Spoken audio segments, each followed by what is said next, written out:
All right then, clones. Now we get to the part y'all can't wait for. The grip it and rip it heard around the world. Yesterday, Ian Poulter was in a pairing with Greg Chalmers.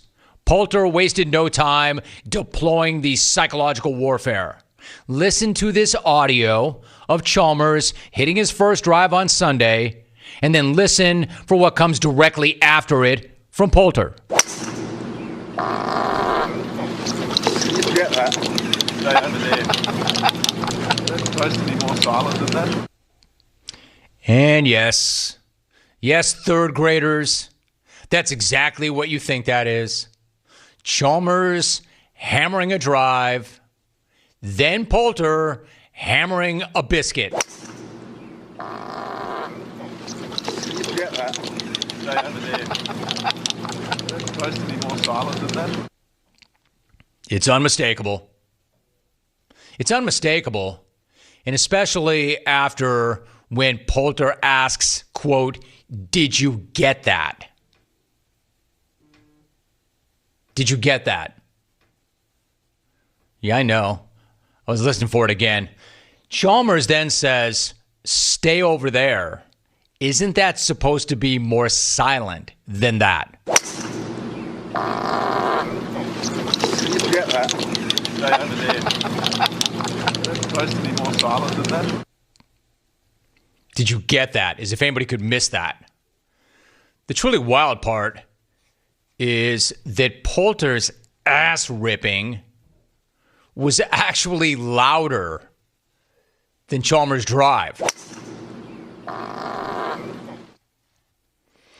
You might try and argue that Alvin doctored the sound to make it so, but Alvin's not here. And James Kelly doesn't have that in his skill set. Nobody doctored anything. The ass rip was louder than the drive. And in nobody's surprise, Chalmers goes out and he shoots 73 to finish one spot ahead of dead freaking last. Nearly DFL. And can you blame him? If you thought maybe, just maybe, that was the sound of somebody stepping on a duck and not going all geisha house valet driver with it, you'd be wrong. Poulter said afterwards, quote, "My grandma always said, better out than in."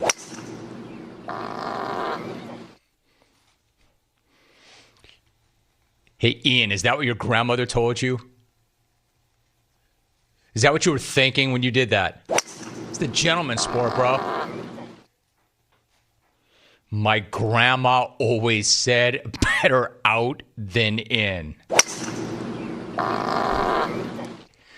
Yeah, I get it, James. Thanks. Flight deck's having himself a day. So not only was it exactly what it sounded like, but Poulter's actually damn proud of it. Remember when I said the gallery has not been that missed in golf? Well, they are now. Bring them back. If anything, to drown out old slappy cheeks Poulter. Stat.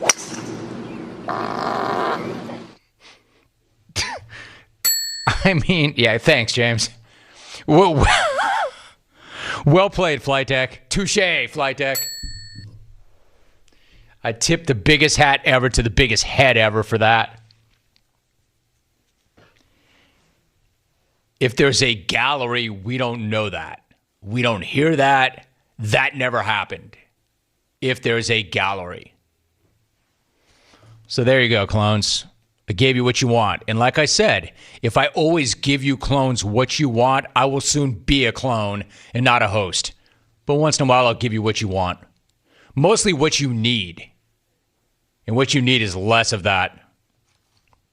Some reaction at Hitman Canadian. And again, this reaction is in large part to the Travelers. Hitman Canadian tweets, Poulter was paying tribute to Vic in NoCal's smack-off call. Yeah, I don't think that's what he was doing. At Not Total Big E tweets, damn Jimmy. Ian's caddy might have to start dragging a hamper on the track with him just in case Ian gambles on a shart. Not helping him. It's not making my show better. I know it's not making my life better. My life's certainly not going to be better when I walk out of the studio after the show and one of the suits in New York calls me up and says, Jim, I get that you've done this a long time. I get that it's your show. I get that you're in the Hall of Fame. Do you really think that whole Travelers thing was in the best interest of anybody? And I'll say, no, sir. But it wasn't me. Yeah, but it is your show, right? And you did read those tweets, right? Yes, sir. You're right. Hey, Jim, now we know how Ian Poulter wins so many damn Ryder Cup matches. Jerry in Phoenix. At SA Sports, Honk wants in. Hey, Jim, I'm just glad that Poulter didn't do that at the U.S. Open because that is a disgusting act. Signed, Joe Buck. That is a disgusting act. You've had your fun. Are you done, Hawk? Hawk says to me, I can be, but I don't want to be. I'd like for you to be done, Hawk.